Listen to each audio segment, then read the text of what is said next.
Bonjour tout le monde, zone d'expression populaire, Zeb Maria Christoflo, bonjour.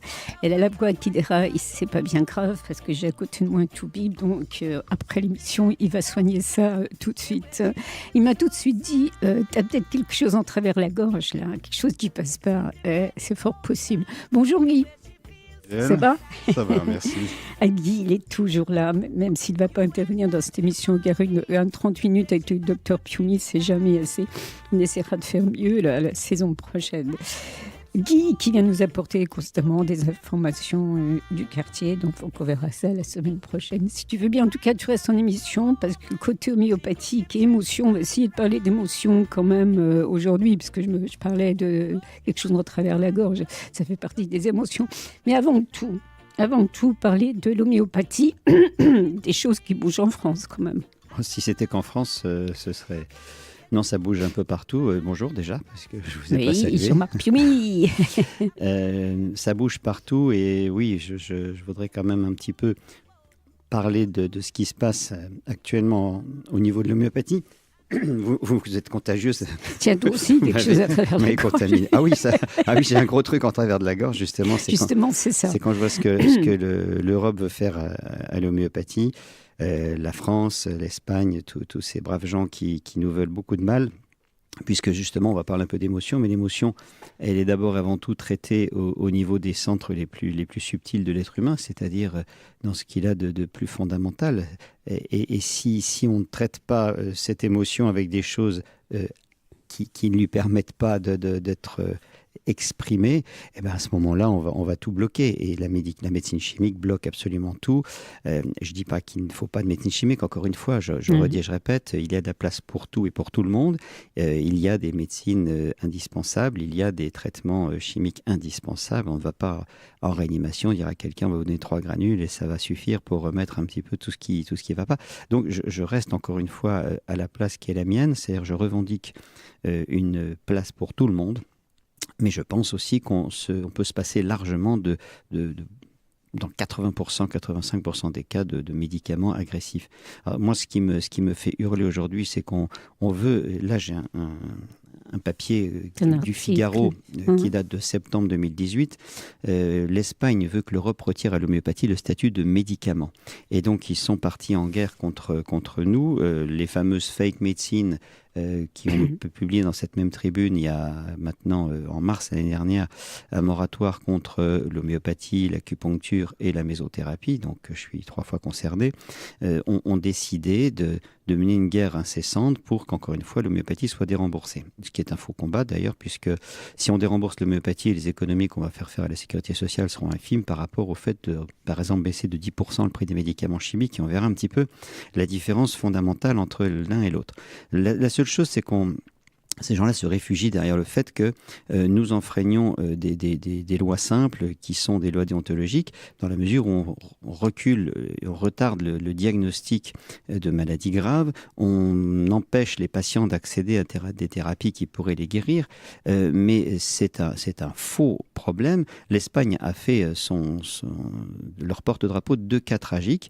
Une dame économiste, j'ai lu l'article, atteinte d'un cancer du sein à 41 ans, qui a renoncé soi-disant à la chimiothérapie sur les conseils d'un médecin qui a prescrit de l'homéopathie, et elle est morte 3 ans plus tard. 3 ans. J'insiste sur le 3 ans, c'est important. Et puis un jeune homme à 21 ans, 2013, qui est décédé d'une leucémie, qui avait refusé la greffe et la chimiothérapie dont il avait besoin pour suivre les conseils d'un naturopathe. Alors déjà, ce que je trouve scandaleux, c'est que on ne parle pas de tous les gens qui suivent les chimiothérapies et qui meurent avant 3 ans d'un cancer du sein. Donc, il faut arrêter de prendre les gens pour des imbéciles. Je pense que si, effectivement, on est là pour dire aux gens, attendez, voilà, elle a refusé ce traitement et 3 ans après, elle est morte. Mais déjà, il faut voir dans quelles conditions, ce qui s'est passé.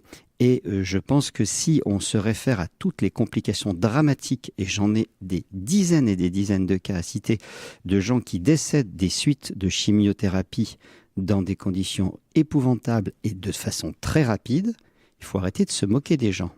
On cite un cas, mais on ne parle pas de tous les autres cas qui, en amont... Voilà. Et le problème de ce... Et surtout, on n'explique pas. Il n'y a aucun débat possible parce que c'est une volonté délibérée et des gouvernements et des lobbies pharmaceutiques pour pouvoir nuire à une médecine qui leur fait de l'ombre. Voilà.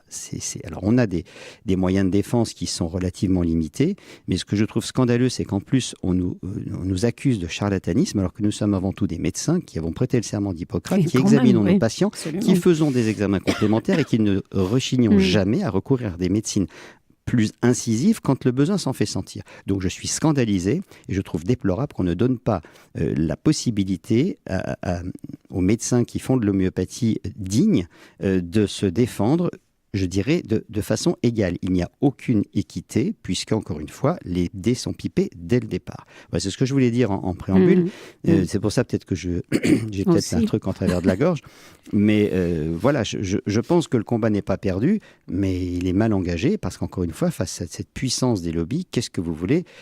Nous avons une partie qui n'est pas facile à gérer. Alors, hier, je lisais dans le journal, je ne sais plus que c'est Le Monde ou Libé, qu'en fait, il demandait aux consommateurs de réagir par rapport à ça, que le consommateur soutienne les personnes. Il y a plusieurs pétitions. Voilà. Il y a plusieurs pétitions qui sont lancées. Sur le net, je crois. Sur le net, le laboratoire Boiron, il suffit d'aller sur le site du laboratoire Boiron, vous avez une pétition en ligne que vous pouvez signer. Moi-même, je fais signer par mes patients. Il faut simplement, il y a un petit SMS à mettre sur son téléphone portable. Vous recevez une réponse, vous mettez votre nom, votre prénom, votre numéro de téléphone, vous êtes enregistré comme signataire de la pétition et voilà, ça fait boule de neige et on espère quand même que grâce à ça, on aura un petit peu voix au chapitre. Mais de toute façon, encore une fois, par rapport aux puissances financières de tous ces lobbies, c'est toujours un peu compliqué. C'est le pot de terre contre le pot de fer, comme toujours, de toute façon. Parmi les politiques, il n'y en a pas qui vous défendent, qui sont là à tribune à défendre l'homéopathie quand même. Je pense même que parmi tous les politiques, il y en a plein qui se font soigner par homéopathie, par acupuncture et par mésothérapie. Mais je me rappelle du fondateur de la mésothérapie, Michel Pistor, qui était un monsieur qui soignait un grand rhumatologue de Paris et par respect du secret médical, je ne dirai pas son nom. Mais qui venait se faire soigner avec toute sa famille chez Michel Pistor le soir, boulevard Suchet, là où il habitait, et qui repartait, c'était dans les années 70-80, et qui disait, bon, écoutez Michel, pas de problème, hein, bon, vous savez que je suis obligé en public de défendre la rhumatologie, mais bon, nous, ça nous fait énormément de bien, continuer à nous soigner. Voilà, bon, c'est tout. Donc, si on veut vous détruire, il bon moment carrément arriver. C'est l'enfer, ces voix. Je suis désolée, les auditeurs. Mais il faut quand même si que vous parlez en braille, ils ne vont pas trop bien comprendre. Par contre... Et ils prennent toujours des exemples, vous avez cité de cas de cancer, ils prennent toujours un médecin homéopathe qui a peut-être déraillé. Ils prennent toujours des exemples comme ça. Je suis d'accord. Il y a forcément, et je vais être un petit peu cru, parce que je vais quand même parler de choses lourdes, il y a toujours des fous partout. D'accord ?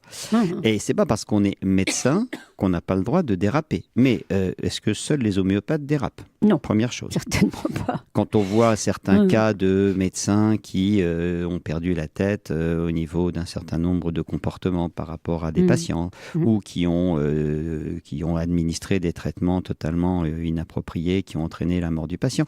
Mais le problème, c'est qu'ils l'ont fait sur ordonnance. Donc on peut tuer sur ordonnance. Ouais. Par contre, on n'a pas le droit de décider de soigner en essayant de ne pas prendre de médicaments.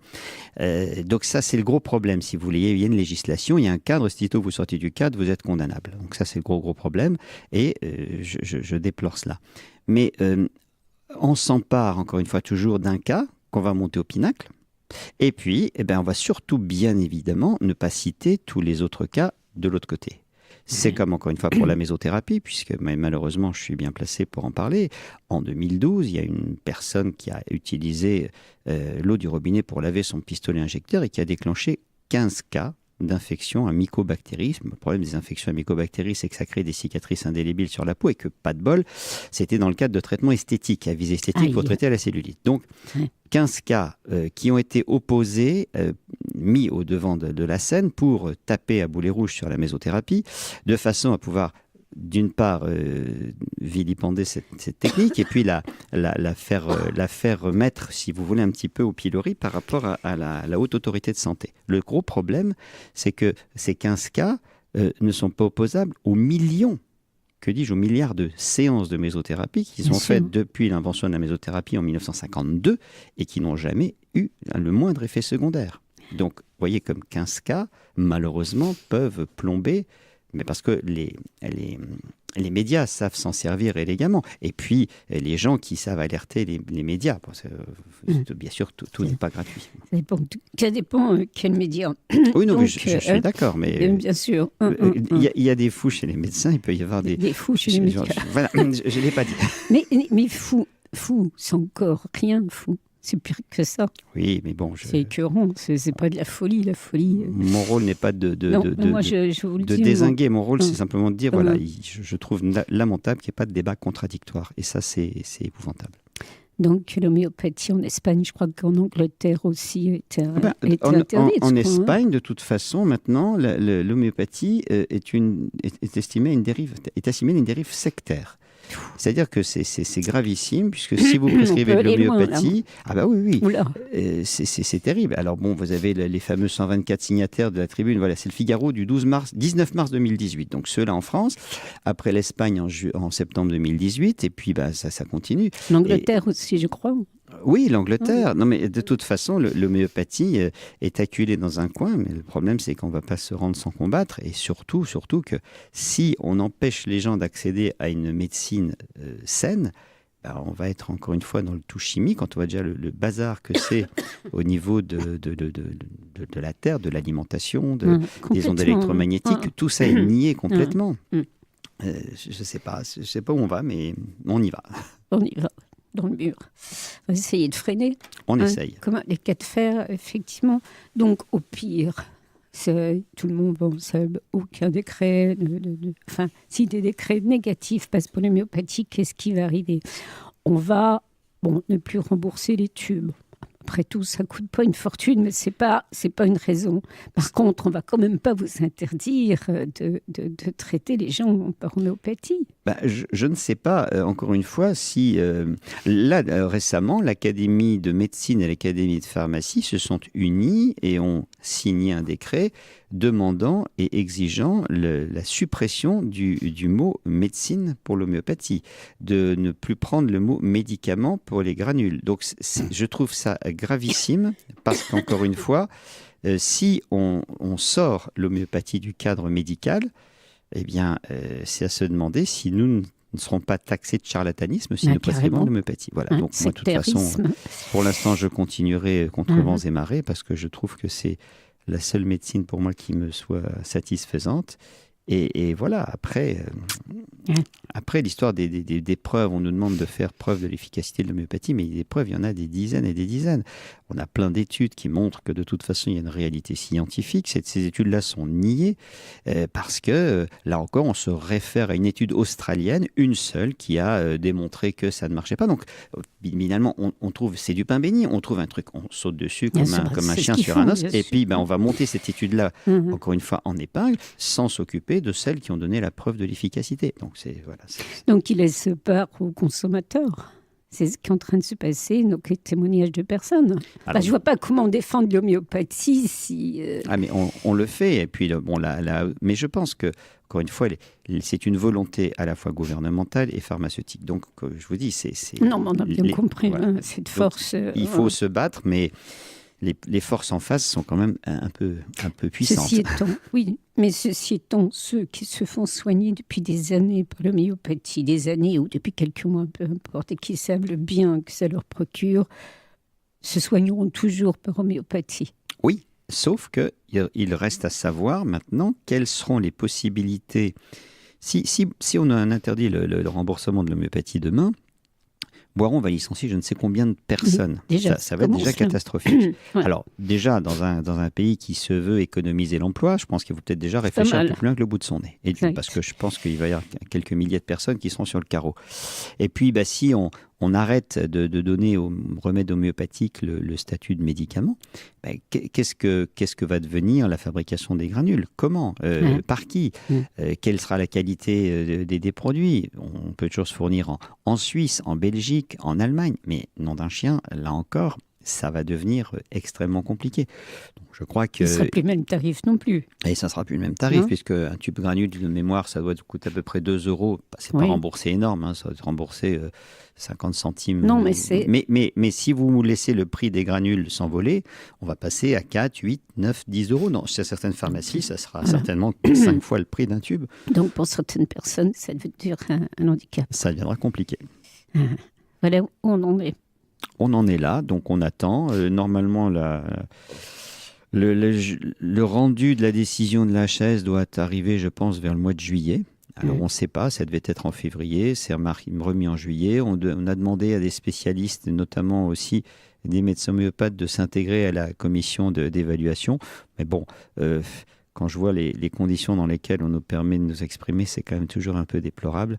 Et on revient toujours au même phénomène, c'est que je pense que les temps de parole, les temps d'écoute et l'attention qu'on porte à nos confrères homéopathes, elle est relativement limitée, condescendante, et encore une fois, les jugements sont déjà faits. Enfin, moi, je pense. Mais voilà, il faut se battre, il faut continuer à se battre.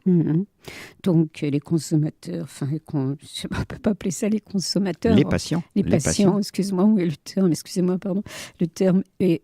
Voilà, les patients, il faut vraiment être à côté des soigneurs, des homéopathes, effectivement. Et après, on choisit son camp. Je pense que la médecine d'aujourd'hui a occulté un point fondamental. C'est ce dont on devait parler ce matin, dont on va peut-être parler quelques minutes. C'est l'émotion. Ouais.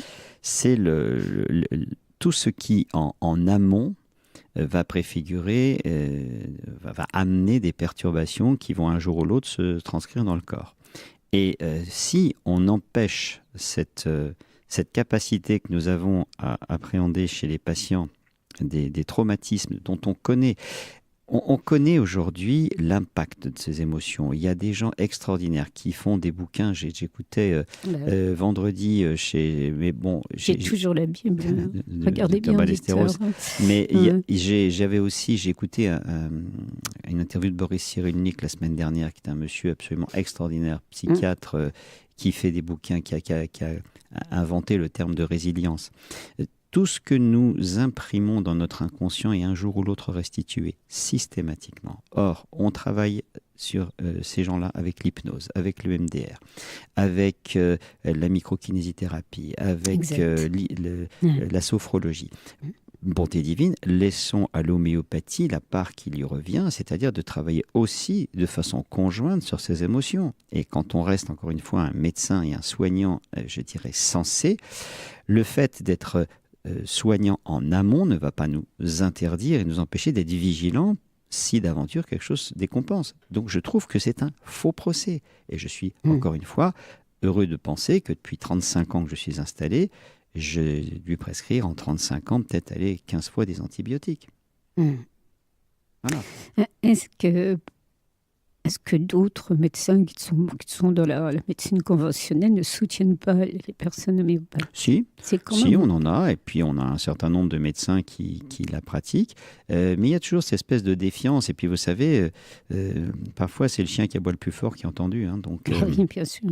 Et quel chien voilà, c'est des pitbulls, et puis ils sont encore une fois largement soutenus. Il faut voir comment et par qui. Nous ne sommes pas forcément soutenus, ou alors de façon très confidentielle, mais c'est à nous de faire le plus de bruit possible. Mais vous n'avez jamais été pris au sérieux ? Jamais ? On vous a laissé tranquille, ces doudins, là on va les laisser... je sais pas, ou quoi ? Je sais pas, parce que maintenant... On en parle souvent, il y a 2 ans on en parlait déjà de ça. Je pense que les gens me prennent au sérieux. Enfin, dans mes confrères, je pense que j'en ai la moitié qui me prennent au sérieux, l'autre moitié qui me prennent pour un guignol. Mais je m'en fiche, parce que moi, je continue à tracer mon sillon. Et si mes confrères m'envoient des patients aujourd'hui, c'est pas moi qui vais leur demander à me les envoyer. Et souvent, quand ils viennent me voir, les patients, ils disent mon médecin m'a dit allez le voir parce que je pense que lui pourra faire, moi je ne peux plus rien faire pour vous. C'est toujours très drôle d'entendre ça. Ou le sous-entendu, voilà, c'est la tête, allez vous faire soigner la tête. Oui, parce que dans l'homéopathie, médecine chinoise et autres médecines certainement que je ne connais pas, moi, découvrir, on ne peut pas dissocier le corps de l'esprit. C'est indissociable. C'est indissociable. Toutes les pathologies commencent par un facteur émotionnel qui est ce fameux triptyque ce qu'on appelle le système émotionnel de base, sans lequel il n'existe rien, sans lequel il ne se crée rien, sans lequel votre système neurovégétatif ne fonctionne pas, sans lequel votre système sympathique, parasympathique ne fonctionne pas. Nous sommes de toute façon gérés par des cycles, et ces cycles peuvent être perturbés, mis en échec par des émotions qui vont les bloquer. À partir du moment où ça bloque, il va bien falloir trouver quelque chose pour débloquer. Donc soit on bloque plus au niveau de ces fameuses émotions, et notamment l'anxiété et la tristesse, en donnant des anxiolytiques et des antidépresseurs. C'est vraiment les deux grosses émotions de terrain. Ça. Oui, tout à fait. Toute émotion rentre... Tout facteur est déclenché par une anxiété. L'anxiété, c'est ce qui va être l'axe du problème, c'est ce qui va mettre le système en veille. L'anxiété, c'est, il va peut-être se passer, je ressens quelque chose, ça me met dans un état un petit peu bizarre, mais je suis pas dans mon assiette. Donc, il y a un événement, j'appréhende quelque chose qui risque d'arriver, ou les médias parlent d'un cyclone qui arrive, ou je ne sais pas, n'importe quoi. Et en ce moment, les tensions sociales font que, avec les gilets jaunes, il y a de l'anxiété, par exemple, si vous voulez là, en ville, un samedi après-midi, et puis vous savez que on dit attention, ça va déferler sur Nancy. Est-ce qu'on va aller à Nancy? Peut-être pas forcément. Donc ça, c'est cette anxiété. Et puis après, la mise en action du système, c'est la nervosité. Donc, ce sont les deux facteurs de départ qui vont mettre en route le système. Et puis après, on passe par un triptyque qui est la peur, la colère et la tristesse. Et si on réfléchit bien 30 secondes, je me dis, mais non, j'ai pas eu peur, je suis tout de suite été en colère. Mais si vous avez été en colère, c'est qu'il y a une peur qui vous... Parce que si un chien, vous lui faites peur, qu'est-ce qu'il va faire? Il va aboyer. Il mord. Ou souvent. Et donc, à partir du moment où vous respectez ce cycle et que ce cycle se solde au bout de la tristesse par une solution, la tristesse, c'est pas une tristesse négative, c'est j'arrive à lâcher prise. Donc, c'est quelque part, je dégonfle le soufflet, je me laisse le temps de récupérer. Ça s'est bien passé. Donc, c'est une tristesse qui se transforme en joie, qui est la seule émotion positive. Le problème, c'est qu'il n'y a pas beaucoup d'émotions positives. Une seule, la joie. Une seule, c'est tout. Mais c'est quand même important. Elle est grandiose. Là, moi, je suis joyeux ce matin parce qu'il y a un beau soleil, même s'il fait frais. Et puis parce qu'il venait Arsène. Bien sûr, mais bon, ça, c'était tacite. Oui, il dit quand même. Ça fait pas de mal. Ouais, sûr. Si vous laissez ce système évoluer correctement et que vous acquittez votre tristesse, vous repartez sur un nouveau cycle. Mais ce sont des cycles qui sont les cycles de la vie, c'est la dualité, le jour, la nuit, le chaud, le froid, le yin et le yang. On ne peut pas s'empêcher d'avoir des émotions. C'est impossible, on est né avec. Au contraire, elles sont le rythme de notre vie et le rythme de notre bonne santé. Si vous ne les acceptez pas, c'est là que vous allez, en les bloquant, tomber malade. On tombe malade. Je me suis fait mal. Et c'est pas risible, mais bon. Si par malchance, vous ne laissez pas ce cycle évoluer, vous repartez sur un cycle qui va être un cran au-dessus, et puis un cran au-dessus, et puis un cran au-dessus. Puis un jour, vous êtes au sommet d'une somme algébrique de cataclysmes, et là, le plus dur sera la chute. Eh bien, quand on a des gens qui arrivent avec une anxiété ou une tristesse, qu'est-ce qu'on fait? Le médecin généraliste, que je ne blâme pas forcément parce que lui manque de temps aussi, parce que quand il a une salle d'attente qui est pleine, et puis qu'il y a des gens qui viennent un quart d'heure, 10 minutes. Ils ont des fois pas plus de temps. Et encore une fois, je ne les blâme absolument pas. Mais ils n'ont pas le temps, forcément, de discuter. Ou ils n'ont pas été formés à gérer, à appréhender l'émotion d'un patient. Ils ne sont pas en capacité. Eh bien, qu'est-ce qu'ils font? Docteur, j'ai des angoisses. Prenez un anxiolytique. Docteur, je suis triste parce que ma mère est décédée ou mon meilleur ami a un cancer, je pleure. Prenez un antidépresseur. Et qu'est-ce qu'on fait? Bim, on bloque les émotions. Et donc, on verrouille le système et on va laisser s'engreffer un autre par-dessus. Et puis après, pour sevrer ces gens de cette chimie dans laquelle ils sont prisonniers, je peux vous dire que c'est là où il faut agir, peut-être conjointement, peut-être à la place, mais encore une fois, il ne faut jamais, jamais refuser. Moi, je dis, nous ne sommes pas les ennemis de l'allopathie, on est là pour essayer de permettre aux gens de s'en passer plus facilement. Et quand on n'a pas d'autre choix, parce qu'il y a une maladie grave qui va nécessiter un traitement long, on peut atténuer les effets secondaires. J'ai un nombre incalculable de patients qui viennent pour des suites de chimiothérapie ou qui sont en chimiothérapie ou en radiothérapie, chez qui je donne de l'homéopathie. Et bizarrement, les oncologues disent vous n'avez pas fait de brûlure là pour la radio. C'est bien, vous avez bien pris le... Ah mais vous n'avez pas de nausées. Puis vous n'avez pas de trop de complications au niveau des nerfs. Voilà. Mais écoutez, nom d'un chien, acceptons certaines évidences. Je ne combats pas, j'accompagne. Et ça, personne ne veut l'entendre. Alors, vous disiez en début d'émission que vous aviez aussi un chat dans la gorge. Hein.